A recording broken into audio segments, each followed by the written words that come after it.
तबारकल्लज़ी बियदिहिल मुल्क व हुवा अला कुल्लि शैइन क़दीर अल्लज़ी खलक़ल मौत वल हयात लियब्लुवकुम अय्युकुम अहसनु अमला व हुवल अज़ीज़ुल गफ़ूर अल्लज़ी खलक़ सबअ समावातिन तिबाक़ा।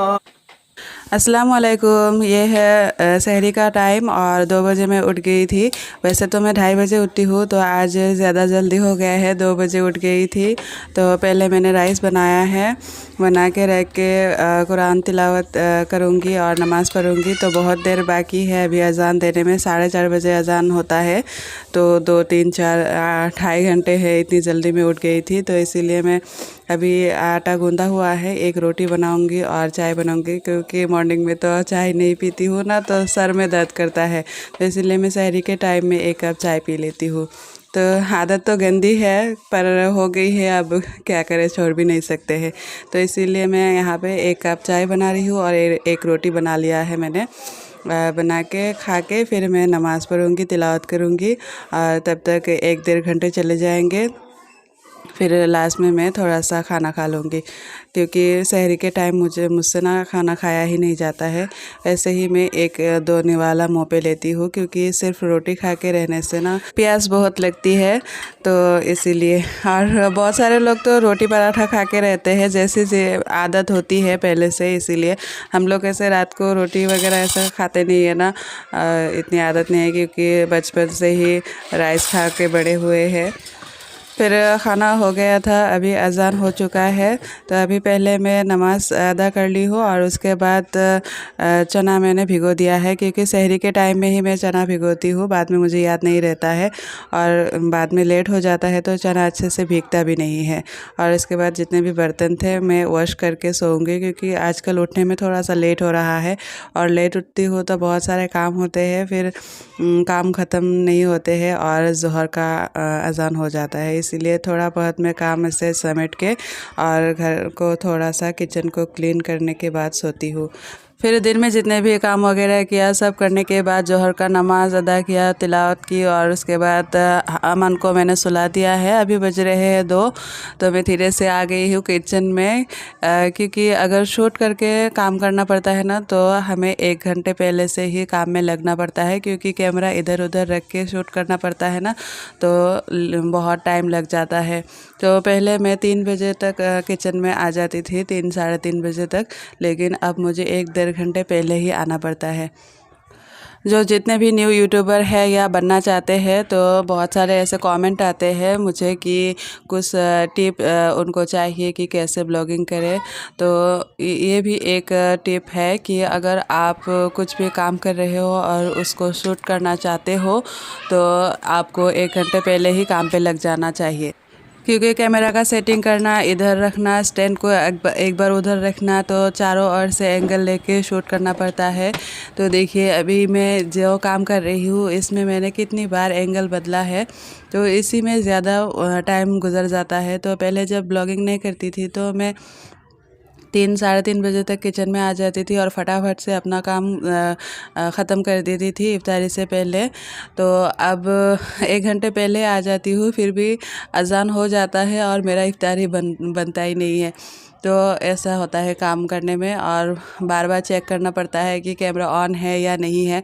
तो कभी कभार ऐसा होता है कि मैंने बटन नहीं दबाया होता है और काम ख़त्म हो जाता है, बाद में देखती हूँ कि वीडियो बना ही नहीं है। तो ऐसा भी बहुत दिन हुआ है मेरे साथ।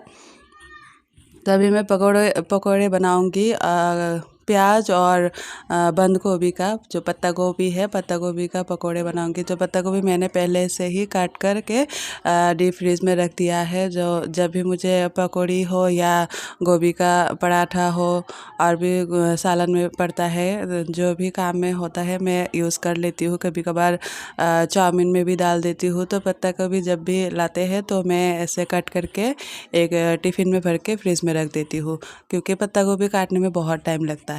और यहाँ पे मैं पकौड़े का जो बैटर है वो रेडी करके फ्रिज में रख दूँगी। हिना परवीन को चैनल खोलना है, लेकिन वो थोड़ा सा नर्वस है। तो सिस्टर, नर्वस होने की क्या बात है, आप चैनल खोल लो, उसके बाद धीरे धीरे आप जैसा भी हो वीडियो डालते रहो, और धीरे धीरे वीडियो डालते डालते आपको अंदाज़ा हो जाएगा कि किस तरह से वीडियो एडिट करना है, किस तरह से शूट करना है, कहाँ से शूट करने से अच्छा होगा। तो पहले जब मैं वीडियो शूट करती थी ना, तो एक जगह में कैमरा रख देती थी और मैं अपना काम करती जाती थी। तो वीडियो इतना अच्छा नहीं बनता था।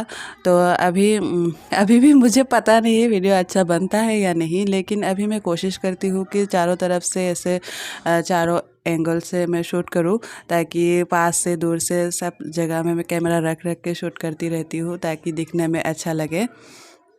तो मुझे अच्छा लगता है। आप लोग बताना कि पहले से अब थोड़ा सा इम्प्रूव हुआ है क्या मेरा वीडियो शूट करना या वीडियो का क्वालिटी। तो इसी तरह से धीरे धीरे हमें ट्राई करते रहना है, कहाँ पे कैमरा रखने में क्लियर दिखेगा, कैसा अच्छा होगा। तो इस तरह से तो आप नर्वस मत होइए, आप एक चैनल खोल लीजिए और इसके बाद धीरे धीरे से आप ब्लॉगिंग करना स्टार्ट कर दीजिए। फिर अभी मैं यहाँ पे बता देती हूँ, ये एक चॉपर है, तो मम्मी ने मुझे दिया था। तो गोभी रफली मैंने चॉप करके रखा था, पत्ता गोभी। तो अगर आपको पराठा बनाना है तो ऐसे रफली चॉप किया हुआ गोभी से पराठा नहीं बनता है, उसको पूरा फाइन काटना चाहिए। तो हाथ से इतना फाइनली कट नहीं होता है, इसलिए मैंने इस कटर में गोभी को भर लिया है, और यहाँ पे छोटे छोटे टुकड़े में प्याज काट के डाल दिया है, थोड़ा सा अदरक लहसुन डाल दिया है, और 2 हरी मिर्ची। तो इनको मैं यहाँ पे चॉप कर लूँगी। और हाँ, हम ब्लॉगिंग के बारे में ब्लॉगिंग क्या है कि आप घर में बैठ के कर सकते हो। यही औरत एक हाउसवाइफ के लिए बहुत ही इजी सा जॉब है, जो हमें बच्चों को छोड़ के बाहर जाना ना पड़े। तो और हाउसवाइफ के लिए और भी बहुत सारे काम हैं। आप बेकिंग कर सकते हो, आप सिलाई वगैरह कर सकते हो, या घर में ही जो बुटीक वगैरह है वो खोल सकते हो। और घर में अगर आपको सिलाई आता ना हो, या फिर आपको केक बनाना नहीं आता हो, बेकिंग वगैरह करना नहीं आता हो, और ब्लॉगिंग भी नहीं आता हो, तो आप एक काम कर सकते हो कि आपको अगर कोई बिज़नेस करना हो कपड़े का, तो आप दुकान पहले ना आप घर में कुछ कपड़े उठा लो, चुन्नी वगैरह, नाइटी वगैरह, कुर्ते वगैरह, तो कुछ घर में रख लो, एक रेक बना लो, और घर से ही आप पहले स्टार्ट करो। तो अगर बिज़नेस अच्छा चलता है, आसपास के लोग आके आपसे ख़रीदते हैं, तो उसके बाद धीरे धीरे आप बिज़नेस को बढ़ा भी सकते हो। और घर में कोई प्रॉब्लम ना हो, छोटे बच्चे ना हो, तो आप बाद में बाहर भी जाके कोई शॉप में या दुकान खोल सकते हो कपड़े का। और कभी कभार ऐसा होता है, घर के आसपास कुछ कंपनी वगैरह, कारखाना वगैरह होते हैं, जहाँ पे कुछ ऐसे माल बनता है, उसका जो पैकेट करना होता है, या सील लगाना होता है, लेबल लगाना होता है, या बॉक्सेस में भरना होता है, ऐसे बहुत सारे काम भी होते हैं। तो हमारे यहाँ के कुछ औरतें ये सब भी करती है। कोलगेट हो गया, साबुन हो गया, ये सब पैकेटिंग करना, बॉक्सेस में डालना। तो ऐसा भी आप कर सकते हो घर में रहते हुए। आपको गिन के वो लोग चीज़ें दे देंगे, और आपको बॉक्स में भर के उनको वापस लौटाना है, तो इससे भी आपको कुछ कमीशन मिल जाएगा। तो ये हो गया हाउसवाइफ के जो ज़्यादा पढ़ी लिखी नहीं है, तो कुछ छोटा बहुत पॉकेट मनी निकल जाएगा आपका। और जो लेडीज़ तो अच्छी वेल एजुकेटेड है, तो उनके लिए ये छोटा मोटा काम नहीं है, वो बाहर जा सकती है, जॉब कर सकती है, तो अच्छे से अच्छा जॉब कर सकती है। लेकिन हम पढ़े लिखे नहीं हैं, तो हम ऐसे छोटी मोटी बिज़नेस में ही इंटरेस्ट देते हैं। फिर हो गई, हाँ, मैंने बेकिंग कहाँ से सीखी है। तो रूही परवीन ब्लॉग शायद उनका चैनल का नाम है, तो उन्होंने पूछा था कि मैंने बेकिंग कहाँ से सीखी है। तो मैंने बेकिंग कहीं से नहीं सीखी है, मैंने यूट्यूब से देख कर ही बेकिंग सीखी थी, और उसके बाद ही मैंने सामान लाया और मैंने स्टार्ट कर दिया केक बनाना। तो पहला केक मेरा इतना अच्छा नहीं बना था, मतलब खाने में टेस्ट अच्छा था, लेकिन दिखने में इतना फिनिशिंग नहीं आया था। तो पहला केक ही मेरा दिखने में अच्छा नहीं था। फिर नेक्स्ट सेकंड केक जो मेरा था, वो मैंने चॉकलेट केक बनाया था। तो अगर मेरे पास अभी पिक्चर नहीं है, क्योंकि वो जिस मोबाइल में मैंने पिक्चर खींचा था वो मोबाइल अभी मेरा ख़राब हुआ है, तो ठीक करवाने दिया है। अब अगर वो पिक्चर रहते हैं तो कभी मैं आप लोगों के साथ शेयर करूँगी, क्योंकि मेरा सिर्फ पहला वाला केक ही दिखने में अच्छा नहीं था। फिर सेकंड केक से मैंने जब बनाया तो वो ठीक ठाक बन गया था, और थर्ड केक से मैंने प्रॉपर बनाना सीख लिया था। तो सभी लोग ना, मेरे घर वाले सब खुश हो गए थे कि तुमने कहीं से भी नहीं सीखा और कभी भी हाथ भी नहीं लगाया था, बेकिंग का भी मुझे नहीं आता था।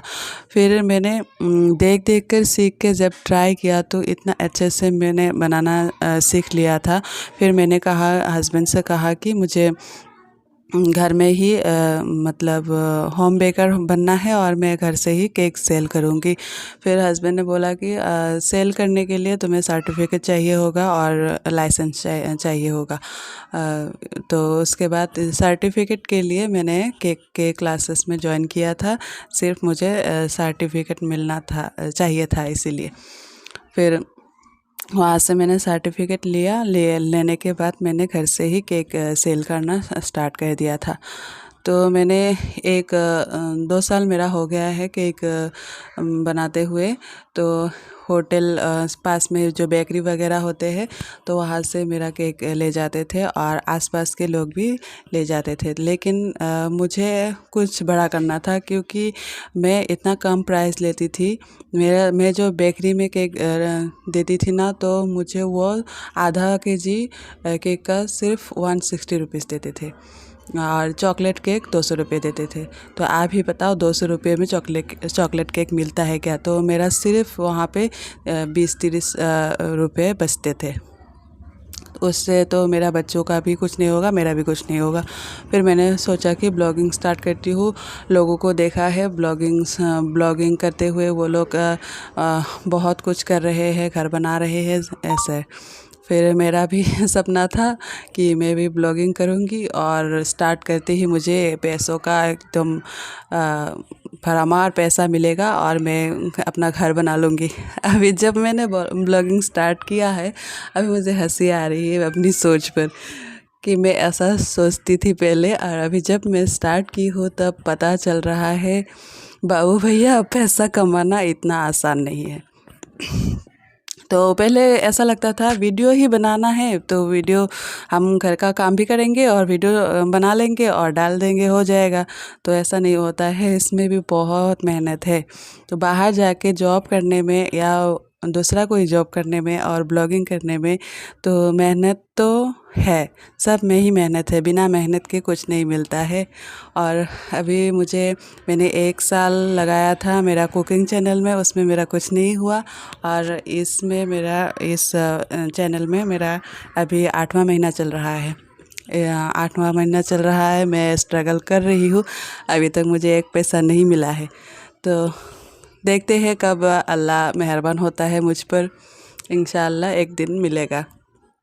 लेकिन कोशिश करते रहना है, हार नहीं मानना है, क्योंकि मेहनत करने वाले की जीत है। लेकिन आप जो भी करो, कुछ ना कुछ आपको बिज़नेस करना है, कुछ ना कुछ आपको काम करना है और अपने पैर पे खड़े होना है। क्योंकि आजकल का जो दौर है ना, तो अगर आपके घर वालों के साथ अच्छे से चल रहा है, या हस्बैंड के साथ भी अच्छे से रिश्ता चल रहा है, कुछ प्रॉब्लम ना हो, फिर भी आपको इनकम करनी चाहिए। क्योंकि आजकल एक जन के मतलब एक हस्बैंड के ऊपर पूरा परिवार चल नहीं पाता है, क्योंकि इतना महंगाई हो गया है।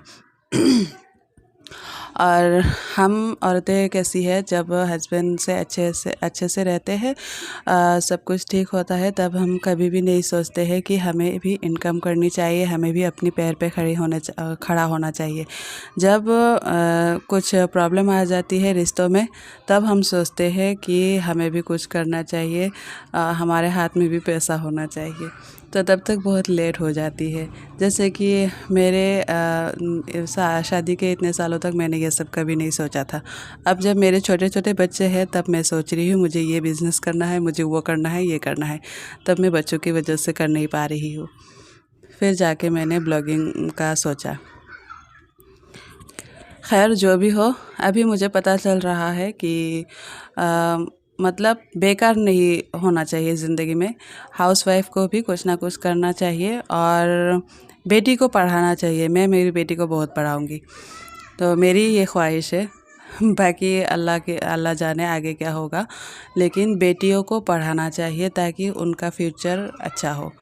तो बेटियों का नाम लेते ही मुझे याद आ गया, वरना मैं भूल ही चुकी थी। साइमा सैयद का नाम लिया था मैंने प्रीवियस वीडियो में, तो उनकी बेटियां उनसे बोल रही थी कि उनका भी नाम लेना है। तो 3 बेटियां हैं उनकी, अलीशा, अल्फिया और आयशा। कितना माशाल्लाह कितने प्यारे नाम है, और अल्लाह आप तीनों को खुश रखे। और कुछ प्लेस का नाम आया था तो उनका भी नाम ले लेती हूँ कि महवेज़िन मुंबई से देख रहे हैं, मारिया पाकिस्तान इस्लामाबाद मुरी से, मिकेलिन सांगमा मेघालय से, तो वो गारो है। तो आपका नाम मैंने सही से लिया है क्या बताना। মেৰিনা বেগম বাইহাটা চাৰিআলিৰ পৰা কৈছে। তো আপোনাৰ কমেণ্টটো মই অসমীয়াতে কৈ দিলোঁ। तो आप सबको भी बहुत बहुत शुक्रिया। और एक दो शायद रहते हैं तो आज रहने देती हूँ, कल के ब्लॉग में ले लूँगी क्योंकि बहुत लंबा ब्लॉग हो गया है। और देखिए मुझे इफ्तारी बनाते बनाते बहुत लेट हो गया था और अजान हो चुका था, इसीलिए मैंने पानी पी के इफ्तारी तोड़ी और सबको खाने के लिए दे दिया था। आज हस्बैंड हमारे घर में इफ्तारी किए हैं तो हमारे साथ, तो इसीलिए अच्छा लग रहा है। और बाकी वो अभी मस्जिद में चले गए हैं मगरिब का नमाज़ पढ़ने, अभी मैं इफ्तारी कर रही हूँ। तो आज के ब्लॉग में इतना ही, मिलते हैं नेक्स्ट ब्लॉग में। तब तक के लिए खुश रहिए, आबाद रहिए, दुआ में याद रखिएगा। अल्लाह हाफिज़।